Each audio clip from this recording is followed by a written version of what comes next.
자, 오늘 5월 2일 연휴 시작하는 첫 거래일입니다. 오늘 시황을 제가 대부분 읽어보니까 퍼스트 리퍼블릭 얘기가 제일 많더라고요. 그래서 안도랠리다. 제가 오전 시간에도 말씀드렸지만 퍼스트 리퍼블릭 발 안도랠리 시스템 리스크에 대한 위험이 줄어든 건 맞습니다.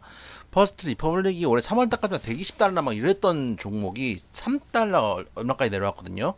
그리고 최근에 여러분들 퍼스트 리퍼블릭 안 봐서 그렇지 하루에 한 50% 빠진 게 하루 있었고 그 다음날 조금 버티다가 그 다음날 또 30%가 빠지고 연한 그리고 어제 20몇 어제는 이제 인수가 됐고 정지였고 그 전날에 20몇 프로가 빠진 거 그래가지고 꾸준하게 그 급락을 했었거든요. 그러니까 사람들이 이제 시장을 보면서 아씨 그 또 은행 하나 망하는 거 아니야? 이런 이제 생각들을 하는 거죠. 그래서 그러다가 JP 모건이 어떻게 보면 기회를 되게 잘 잡는 거예요. 지금 시즌에 좀 저렴한 은행들, 저평가된 은행들 다 싹 쓸거 쓸어 모으면은 금리 인상 시기가 언젠가는 끝날 거 아닙니까? 지금 시장의 예측은 5월 3일 날 페드에서 FOMC 회의에서 마지막 이제 금리 인상을 하고 끝나지 않을까라는 기대감이 있는데 만약에 그렇게 되고, 만약에 나중에 조금 이제 금리 인하가 된다거나, 조금 이제 경기가 좋아진다라고 한다면은, 지금 인수한 것들은 엄청난 호재죠. 거기다가, JP 모건 같이 큰 은행에 돈이 지금 몰리고 있는 거 아닙니까? 미국 1위 은행이지 않습니까? 그래서, JP 모건은 사실은 예금도 몰리고 있고, 거기다가 거의 뭐 헐값으로 지점을 늘리는 셈이기 때문에 엄청난 호재다. 보시면 일단 오늘 오랜만에 또 보죠. 지금 이번에 5월 3일 날 예정돼 있는 페드에서 25bp 인상이 92%입니다. 이러면 동결하면 안 돼요. 동결하면은 씨 뭐 문제 있나 이렇게 생각을 하거든요. 그냥 25bp 인상하고 파월 입만 조심하면 좋겠는데 그래서 대부분의 시황을 보는 이제 시황 마감 시황을 보니까 그 퍼스트 리퍼블릭 문제가 해결돼서 증시가 올랐다. 우리 증시 이렇게 해석하는데 저는 좀 다릅니다. 왜 그러냐? 일단 어제 나스닥이 열렸잖아요. 어제 미국 시장이 열렸는데, 그러니까 이 미국 시장이 열려 있는 상태에서 퍼스트 리퍼블릭에 대한 이슈가 이미 다 들어온 상태거든요. 열리기 전에 이미 알려진 상황이기 때문에 그게 시장에 강하게 반영되느냐? 그럼 그렇지 않습니다. 보시면은 나스닥 0.11% 마이너스였습니다. 지금 딱 제가 딱 그런 삼각 수렴 패턴이죠. 제가 해서 그려서 여러분들께 보여드리는 자리인데 크게 키워보면은 딱 그 윗자리에서 딱 맞고 지금 그 윗꼬리가 나오고 있거든요. 그러니까 지금은 기술적 분석이 정말 중요한 시장이라는 걸 한 번 더 알 수 있죠. 여기만 돌파해주면은 추가 상승도 가능하겠죠. 이번에 어떻게 보면 파월에 입에 좀 달려 있는 것 같은데 그래서 퍼스트 리퍼블릭 때문에 우리나라 시장이 올랐다고 하기엔 좀 부담스러운 조금 이제 안 맞는 면이 있는 것 같아요. 특히 열려 있는 니케이 같은 경우도 보시면 분봉 한번 볼게요. 오늘 그 이슈 받고 갭상승을 합니다. 0.5% 정도 갭상승했다가 다 뺍니다. 그리고 장 중간까지 밀렸다가 그 다음에 좀 들어 올려요. 그리고 항생도 마찬가지. 처음엔 떴다가 그대로 밀고 내려옵니다. 그 다음에 중간부터 다시 들어 올립니다. 지금 다 오늘 이제 그 상해 이제 중국 본장이 이제 안 열렸기 때문에 아시아나 항생이나 대만도 마찬가지입니다. 처음에 음봉 터졌다가 다시 장마판에 들어 올립니다. 이런 흐름들에서 보여줬는데 제가 보기에는 퍼스트 리퍼블릭이 일단은 시장에 안도를 준 건 맞습니다. 맞는데 우리 시장이 오늘 강세. 그러니까 지금 보면은 대만 같은 경우 오늘 0.37%, 항생 같은 경우는 0.2%, 그리고 니케이 같은 경우는 0.12%. 강보합 수준의 상승인데 우리나라 코스피 0.9%, 그리고 코스닥 1.52% 올랐는데 물론 단기적으로 우리가 좀 급락을 한 부분들도 있었지만은 오늘 상승은 SG 사태 때문에 떨어졌던 게 대반등한 게 아닌가라고 생각이 됩니다. 제가 지난주 금요일날 마감 시황 때 그런 말씀을 드렸잖아요. 시황을 쓰다가 생각한 건데 SG 사태를 보는 다른 종목들의 쩐주들은 어떤 생각을 할까라는 화두를 말씀을 드렸습니다. 단기에 우리 시장에 변동성이 터지는 큰 악재가 되었는데 SG 사태가 그러니까 다른 종목들 쩐주들은 무슨 생각할까요? 다들 정말 친한 사이라도 돈 문제가 엮이면은 뒤통수 맞고 서로 칼 찌르는 게 이건데 처음에 같이 이제 룸사롱 다니고 룸방 다니면서 호영호자 하던 시절에는 이게 이제 같이 올라가고 돈 버니까 될 거야라고 생각을 하는데 어느 순간 이 사태를 보면서 아 나도 당하는 거 아니야? 작전에 실패할 수도 있고 선수가 돈 먹고 튈 수도 있고 혹은 이번에 금감원 조사가 나오면서 괜히 우리 종목들까지 나까지 피해 보는 거 아니야라는 생각이 들 겁니다. 그래서 금요일날 보면은 코스닥에서 외인 매물이 엄청나게 쏟아집니다. 외인 매물이 코스닥을 볼게요. 쭉 다시 올려볼게요. 제가 아까 이거 찾느라 밑을 내렸는데 코스닥에 3,649억 나옵니다. 외국인이. 제 생각에 이 외국인은 그 외국인이 아니라고 보고 있습니다. SG 사태에서 봐서 알겠지만은 SG라는 금융회사가 프랑스 회사거든요. 그럼 결국은 세력들은 다 이제 이런 외국계 회사를 주 거래 계좌를 터가지고 외국인인 척 행세를 하는 겁니다. 그래서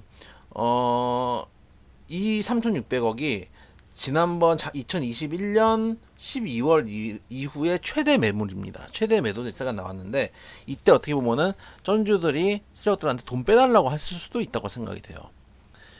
불안하니까. 그러다가 5월 1일 노동절까지 있어서 연휴가 있었잖아요. 그 동안 아마 강남에 있는 룸빵들이 불 터지지 않았을까라는 생각이 듭니다. 왜냐 이게 구조가 세력이 있으면 선수들이 있잖아요. 그러니까 SG 사태로 보면은 라이언 득씨가 선수겠죠. 선수를 대고 거기에 이제 같이 하는 전문가들이 선수겠죠. 그 다음에 임창정 씨 같은 사람. 그러니까 임창정 씨가 본인이 피해다고 주장을 하고 있는데 저는 그렇게 보진 않습니다. 임창정 씨 같은 사람이 어떻게 보면 브로커 역할을 하는 거겠죠. 일단 가해자라고 가정을 해볼게요. 피해자일 수도 있지만 브로커 역할을 해서 중간에 돈을 받아오는 거죠. 돈을 이제 영업을 해오는 거죠. 그러면은 그 쩐주들이 임창정도 자기가 믿었기 때문에 쩐주 역할도 했겠지만은 임창정을 믿고 투자한 많은 사람들이 있을 거 아닙니까? 그 사람들이 돈을 맡기고 그럼 그 사람들 사실은 지금은 자기들이 피해자인 척 얘기를 하지만 진짜 피해자들은 누구냐면은 그 사람들한테 핸드폰을 맡기고 손해를 본 사람들이 피해자가 아니고 그 주식의 기술적 분석이든 기본적 분석이든 실적이 좋아서 샀던 혹은 차트가 좋아서 샀던 그런 사람들이 진짜 피해자인 거죠. 정말 아무 생각 없이 갑자기 마이너스 한 70% 80%가 찍힌 거 아니에요. 작전 실패했다고. 그 사람들이 진짜 피해자인데 그 사람들 이야기는 지금 아예 나오지 않아요.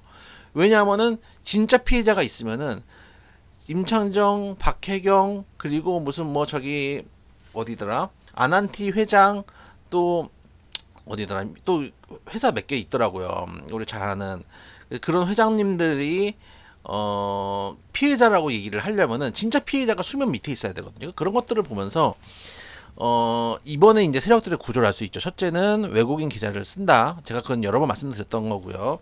둘째, 항상 팀입니다. 아니, 예를 반대로 들어서 1조 클럽이라고 임창원 씨가 가서 게스트 역할 했다고 하잖아요. 내가 세력인데, 내가 선수야, 내가 라이언득인데, 내 계좌에 1조가 있잖아요. 그러면 그런 짓 안 합니다. 그냥 내 돈으로 매매를 하고, 그거를 쓰고 죽는 것도 힘들어요. 근데 내가 가진 돈에 한계가 있고, 내가 예를 들어서 한 100억이 있어요. 100억이 있으면은 1000억을 벌고 싶을 거 아니에요. 그러면은 더 많은 돈을 유치해서 물론 전 솔직히 100억만 벌어도 이제 더 이상 욕심이 없을 것 같은데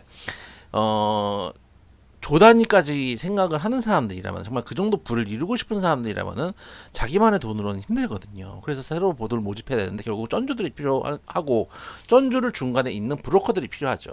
임창정 씨가 그 역할을 했을 수도 있고 다른 팀들도 마찬가지일 겁니다. 그래서 이런 구조들이 이번 연휴에서 빠그라진 팀들도 있을 거예요. 빠그라진 팀들도 있을 것이고 오히려 확실하게 관계가 형성되는 팀들도 있을 겁니다. 그래서 이번 연휴를 지나서 형성이 된 팀들은 다시 수급을 넣었을 것이고 그게 코스닥을 크게 움직이는 동력이 됐다라고 보고 있습니다. 그래서 최근의 변동성 급락 그리고 오늘 반등은 일단 SG하고 밀접한 연관이 있다. 이 정도까지 사실은 원래 이제 작전에 실패했을 때 뉴스들이 좀 나오긴 하는데 이 정도까지 크게 나오진 않거든요. 제 생각에는 정치적인 이유도 있는 것 같아요. 최근에 뭐 정권가의 그 지지율이 떨어지잖아요. 그리고 이제 최근에 방미했던 게 뭐 결과가 없니 어쩌니 뭐 이런 여러 가지 이유가 있으니까 이 이슈를 덮으려는 이슈로 특히 임창정이라는 이름이 되게 많이 나오잖아요. 박혜경이라는 이름도 슬슬슬 나오기 시작하는데 어떤 정권에 안 좋은 뉴스들이 있을 때 항상 연예인들 이름이 뜨기 시작하거든요. 그때가 뭔가 덮으려고 하는구나라고 생각을 하시면 돼요. 제가 항상 말씀드리지만 저도 그쪽 일을 해봤던 사람이고 언론 관련된 일도 그쪽에서 해왔던 적이 있었기 때문에 그쪽 생리를 어느 정도는 알고 있는데 그래서 저렇게 생각을 합니다. 그래서 지금 언론에서 많이 다루기 때문이라도 SG 사태가 이번 최근에 변동성을 가져왔고 오늘 반등은 오히려 연휴를 지나면서 그들 간에 다시 팀워크가 된 데들은 수급을 다시 밀어넣고 있는 게 아닌가. 오늘 외국인 수급도 1,500억이나 들어왔던 것도 역시 그런 부분이 아닌가라고 생각을 하고 있습니다. 최근에 차트 흐름 보면은 제가 말씀드린 대로 그대로 가고 있죠. 일단은요.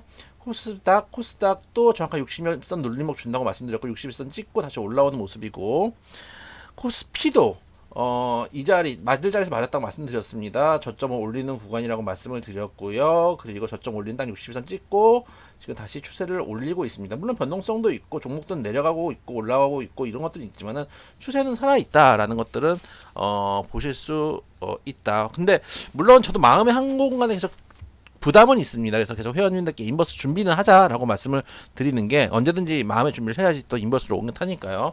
근데 그러기엔 추세가 너무 좋아요. 그리고 퍼스트 리퍼블릭이 도화선이 될까라는 생각도 사실 했었어요. 퍼스트 리퍼블릭 매치를 급락을 하는 거 보고. 근데 JP모건에서 홀딱 가져가 버려요. 그런 걸 보면서 완전히 끝난 건 아니지만 어느 정도 잠잠해지고 우리가 정말 어떻게 보면은 놓고 있을 때 이제부터는 진짜 상승장이구나 할 때 그때가 위험할 때가 아닌가. 지금이 아니라 나중에 다가올 미래가 조금 더 위험하게 다가올 수 있지 않을까. 지금은 최대한 개별주 매매하면서 놀아보도록 하자라는 말씀 드려보도록 하겠습니다.